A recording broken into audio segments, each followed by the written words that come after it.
Halo guys, selamat malam. Assalamualaikum warahmatullahi wabarakatuh. Nama saya Kiki Widiantono dari Sutama Tour and Travel. Ingat wisata, ingat Sutama. Nah, kali ini saya mau sharing seputar dunia pariwisata, di mana selama 2 tahun ini memang berdampak sangat luar biasa sekali ya, tentunya, dan khususnya para jasa tour and travel yang notabene mungkin 2 tahun ini mengalami ini ya, keadaan yang tidak terfikirkan sebelumnya, yang mana dulu pariwisata itu terkenal dengan dunia tidak akan mati dan sangat menjanjikan, selalu ada perkembangan dan selalu mengikuti arus zaman, kekinian dan lain sebagainya sesuai dengan teknologi dan informasi, medsos dan lain sebagainya. Dan itu semua faktor pendukung untuk dunia pariwisata. 2 tahun kemarin, dari tahun 2020 sampai 2021, itu mengalami 2 kali pandemi, yaitu yang pertama waktu itu tahun 2020 mulai 19 Maret. Saya ingat Indonesia mulai lockdown, dan itu keadaan yang tidak terfikirkan sama sekali dan tidak pernah terbayangkan di benak pikiran saya atau hati saya bahwasanya pariwisata mengalami guncangan yang luar biasa. Saya anggap itu kemarin mungkin hanya 3 bulan untuk menghambat atau menyetop lah, ya, menghentikan penyebaran virus yang asalnya dari mana? Wuhan, China. Saya kira setelah Lebaran atau 3 bulan setelah lockdown itu kita bakal bangkit lagi ya, tapi itu spekulasi yang sangat bodoh sekali, atau ya boleh dikatakan spekulasi yang memang tidak sesuai dengan apa yang terjadi waktu itu. Sampai bulan 9 kita masih nggak bisa bergerak, dan bulan 10 ada pergerakan 2020. Kemudian sampai 2020 bulan 12. Setelah itu bulan 1 2021 lockdown lagi karena meledah. Jadi bahasanya itu memang ngebom lagi virus ini, sehingga 2021 lockdown lagi sampai bulan 10 atau bulan berapa kemarin ya, bulan 7 ya, 8 nggak salah, kita sudah jalan lagi. Alhamdulillah sampai sekarang full terus sampai 2022 awal bulan 1 ini kita sudah banyak yang masuk job untuk program wisata, baik itu ke Jawa maupun ke Bali. Meskipun regulasi di Bali itu sangat ketat sekali, kita in out di pelabuhan Ketapang, Gilimanuk, yaitu di Banyuwangi, dan di Bali, di negara itu sangat ketat sekali. Kita harus swab, dan swabnya itu memang dianjurkan di pelabuhan karena berlakunya memang 1 kali 24 jam. Kalau lebih dari itu swab itu nggak berlaku. Mungkin itu salah satu cara untuk mencegah ya, atau menyetop penyebaran COVID-19. Dan kalau di Jawa memang ada pemeriksaan, atau bukan penyekatannya tapi pemeriksaan. Contohnya yang ada itu di Jogja. Nah, Jogja itu memang tempat destinasi yang sangat mudah dan gampang untuk kita kunjungi, terutama di daerah Jawa, karena mereka tidak menggunakan regulasi yang begitu ketat, tapi tetap dengan prokes prokes atau protokol kesehatan, kita masuk harus check in jumlah peserta dan ngecek vaksin itu sudah belum dan sebagainya. Tapi aman, semuanya aman kalau ke Jogja. Dan kali ini saya mau sharing-sharing untuk teman-teman yang mau membuat usaha atau mencoba usaha di new era ini ya, new normal setelah pandemi. Dan sebelum pandemi itu pun juga sudah ada yang memang sangat umum sekali, yaitu membuat usaha di bidang pariwisata. Apa itu? Yaitu membuat destinasi wisata.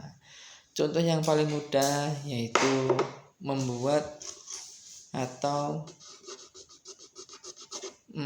mengemas suatu tempat yang ada di daerah kita yang dijadikan untuk tempat wisata. Contohnya apa? Kalau di Jogja itu ada Pinus. Nah, Pinus di Jogja itu berada di Gunung Kidul dan itu punyanya Perhutani. Kalau nggak salah itu RPH Mangunan. Nah, dia bekerja sama dengan warga sekitar, masyarakat sekitar, LMDH, Karang Taruna, desa, dan dinas terkait, baik pariwisata dan dinas perhutanan, saling bersinergi untuk membuat suatu destinasi wisata yang berada di Pinus. Di situ ada contohnya Pinus Pengger, Pinus Mangunan, Pinus Becici, dan lain sebagainya. Nah, memang syarat untuk membuat destinasi wisata itu memang sangat mudah. Contohnya di Pinus itu syaratnya hanya kita itu membuat suatu kerjasama dengan pihak terkait untuk pembagian sharing atau prosedural dan lain sebagainya lah. Itu nanti secara teknis saja. Tapi yang jelas dari dari awal pembuatan itu memang harus difikirkan beberapa faktor. Yang pertama yaitu infrastruktur menuju tempat wisata harus ada, harus bisa dilalui dengan mobil, harus bisa nyampe lokasi. Yang kedua, memang kita kalau membuat destinasi wisata itu memang paling gampang kita itu berada di jalur antar wisata. Contohnya di Jogja itu ada pantai, dulunya itu ada Pantai Parangtritis yang sekarang terkenal dengan Paris, Pantai Parangtritis. Dan ada lagi perkembangan pantai di Gunung Kidul yang dulunya daerah sangat minus, yaitu di Pantai Indrayanti. Indrayanti ini adalah dulunya pantai Pulang Sawal. Karena resto yang ada di Indrayanti yang pertama yaitu namanya Indrayanti. Jadi teman-teman yang dari Jawa Timur itu menganggap itu adalah Pantai Indrayanti. Terkenalnya Pantai Indrayanti. Kemudian dari Indrayanti menuju ke katakanlah ke Candi Borobudur, itu juga merupakan suatu ikon dari Jogja, atau Candi Prambanan itu juga ikon. Nah, dari biasanya itu rutenya itu dari pantai Candi ke Malioboro. Nah, itu terakhir. Nah, di dalam rute ini itu biasanya teman-teman atau contohnya di Gunung Kidul itu membuat suatu destinasi wisata itu sudah dipikirkan bakal lewat sini, dan apa salahnya kalau kita membuat suatu wisata yang bisa dikunjungi oleh masyarakat umum. Nah, itu juga dipikirkan karena dia mempunyai faktor pendukung, yaitu tadi ada jalan, ada faktor wisata pendukung yang tentunya sangat menarik sekali atau memiliki daya tarik yang luar biasa sekali, seperti Candi Borobudur dan pantai yang ada di Jogja, baik Indrayanti atau Parangtritis. Apalagi pusat pembelanjaan di Malioboro itu sangat menjadi ikonik, karena bagi kita di Jawa Timur itu kalau belum ke Malioboro berarti belum ke Jogja, itu syaratnya. Dan banyak yang memanfaatkan hal tersebut karena memang itu menjadi daya tarik Jogja yang sangat kuat gitu. Jadi memang dunia pariwisata itu sangat luas sekali, yang terutama kita memang eh, bekerja sama dengan PO transportasi. Kalau memang kita nggak ada bis, nggak ada transport, kan kita nggak mungkin bakal nyampe di Jogja atau di suatu tujuan tempat wisata. Yang kedua, memang kita bisa menggerakkan selain di dunia transportasi, yaitu di dunia wisatanya sendiri. Kalau kita nggak ke sana, berarti kita juga istilahnya itu juga mereka nggak dapat income dari kita, dari beli tiket, retribusi dan sebagainya. Kemudian rumah makan. Nah, rumah makan itu memang suatu urutan daripada kalau kita rekreasi sama keluarga, sama kantor. Setelah dari wisata pasti kita cari rumah makan untuk kita makan bersama dan sebagainya. Yang ketiga yaitu akomodasi hotel, penginapan di Jogja itu memang biasanya itu mintanya di pinggiran Malioboro, tapi itu pun kalau nggak penuh lah. Kalau penuh biasanya itu nggak jadi masalah, kita berada di luar ring road atau di luaran ring Malioboro lah, maksimal di ring roadnya Yogyakarta. Kemudian yang ke berapa tadi? Yang terakhir ya itu pusat oleh-oleh. Nah, pusat oleh-oleh ini memang sangat berdampak sekali bagi masyarakat sekitar, di mana kalau kita ke kunjungan ke wisata Parangtritis contohnya, di situ ada tempat makan, ada oleh-oleh, ada penginapan. Semua ini bergeraknya dari mana? Dari kita yang berkunjung. Itu ya. Jadi teman-teman yang mau usaha atau buka usaha destinasi wisata itu 4 faktor ini minimal itu gimana ya bahasanya itu, kita itu ikut berkontribusi untuk mensejahterakan masyarakat sekitar dengan beberapa bidang tadi ya, begitu. Tapi ya itu kita harus memang memiliki beberapa faktornya, terutama di Jogja, di Malang, terus kemudian Semarang, itu banyak wisata yang memang notabene itu pengembangan dari pihak terkait, baik itu swasta, dinas, atau sekelompok orang, atau masyarakat sekitar, itu sangat bisa sekali dan sangat dimungkinkan sekali, karena kebutuhan tamu wisata itu sangat luar biasa sekali. Mereka kepingin hal yang sifatnya itu merefresh, menyegarkan pikiran kita. Begitu kita melihat wisata yang aneh atau dirasa itu menarik, itu pasti dikunjungi gitu ya.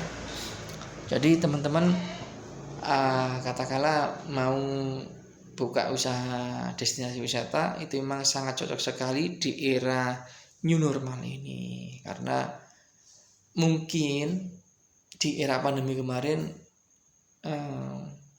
banyak wisata yang tutup, tempat wisata yang tutup, tempat oleh-oleh, rumah makan, bahkan hotel yang tutup. Tapi semangat untuk berwisata maksudnya peserta atau tamu wisata, semangatnya ini luar biasa. Kebetulan saya tiap minggu itu kan jalan pun itu enggak satu grup, kadang kita sampai 7-8 grup, itu dari berbagai kelompok ABCDD. Nah, itu ada yang Semarang, ke Jogja, ke Bali, ke Malang, ke Banyuwangi.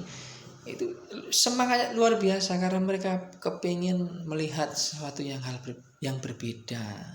Dianggap untuk mengedukasi pikiran atau mengedukasi jiwa raga, mengedukasi spiritual dan sebagainya. Mungkin bagi mereka berwisata itu adalah hal untuk mencari senang, itu ya syaratnya itu. Jadi kita kalau membuat destinasi wisata, usaha di bidang wisata, ya harus memikirkan hal tersebut. Dan selanjutnya yaitu membuat wisata yang menarik. Setelah kita itu melihat katakanlah potensi, oh iya jalur kita ini memang jalur wisata, di sana ada pantai, di sini ada Borobudur, kemudian ada Malioboro. Nah posisinya katakanlah ini contohnya di Pinus, ya kita harus membuat hal yang menarik. Ya di Pinus itu kan ada banyak macam-macam wisata, ada adventure, off-road, ada spot selfie, ada outbound dan sebagainya. Masing-masing daerah itu membuat destinasi masing-masing. Jadi dibuat semenarik mungkin supaya wisata itu mempunyai daya tarik yang kuat, seperti Candi Borobudur, Candi Prambanan, dan tempat belanja di Malioboro itu. Kemudian kalau di era new normal ini, kalau kita berbicara modal, memang katakanlah untuk membuat destinasi wisata yang paling gampang itu memang wisata alam. Jadi kita membuat spot selfie, contoh ini ya, membuat spot selfie yang itu bagus untuk dilihat atau difoto. Setelah difoto jadinya itu menarik, itu sangat minim budgetnya daripada yang wisata yang fantastik lah, atau dunia fun kayak Dufan ya, kayak Jatim Park, 1, 2, 3, Predator, BNS, itu kan membutuhkan dana yang besar untuk membuat suatu permainan supaya wisata itu menarik dari segi permainannya. Tapi kalau memang budget itu di bawah, katakanlah di bawah minim atau mempunyai modal yang sedikit, oke, kita inilah bekerja sama dengan pihak terkait lah. Katakan kita punya pohon pinus, ada bukit yang ada pinusnya, pohon pinus, kita kerjasama sama berhutani, yang menangi di sana siapa, KPH mana, BKPH mana, RPH mana, kita kerjasama dengan dinas terkait dan sebagainya. Kita pengajuan untuk mengelola itu banyak kok, banyak teman saya yang membuat wisata swasta lah, wisata pribadi lah, artinya yang dikelola pribadi dan kerjasamanya sama pihak terkait tadi dan dijual untuk umum. Itu juga masuk sekali. Seperti di Malang itu ada Juban Rais yang Flower Garden, dan di Pujon Kidul ada Kafe Sawah, itu punya Bumdesma. Kemudian di Balkondes Borobudur itu juga punya desa dan sebagainya.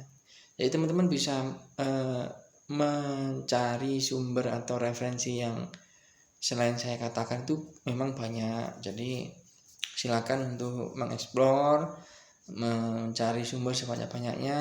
Barangkali teman-teman tertarik untuk membuat destinasi wisata. Karena yang akhir-akhir ini yang lagi booming itu memang desa wisata. Banyak desa wisata yang dikembangkan menjadi wisata yang sangat menarik. Yang terbaru itu di Dusun Sumilir nggak salah ya, di Semarang. Itu desa atau dusun ya, tentunya Dusun Sumilir itu dia mempunyai daya tarik yang luar biasa. Dulunya itu dia pasar malam nggak salah ya, pasar malam yang tempat atau akses jalannya itu di pinggir jalan, jadi gampang untuk diakses sama bis pariwisata dan mobil kecil atau elf dan sebagainya, itu gampang dijangkau. Sehingga setelah melihat pasar kebutuhan liburan yang luar biasa, dikembangkan. Sekarang punya resort, punya permainan, punya banyaklah permainan atau spot selfie dan sebagainya di Dusun Sumilir. Dan teman-teman juga harus memperhatikan faktor untuk selalu update improvisasi wisata itu sendiri. Kalau gampang itu, yang gampang itu kan spot foto selfie itu yang gampang. Itu kan bisa di update terus supaya tamu yang sudah pernah situ biar nggak bosan gitu ya. Mungkin itu yang bisa saya sampaikan di kesempatan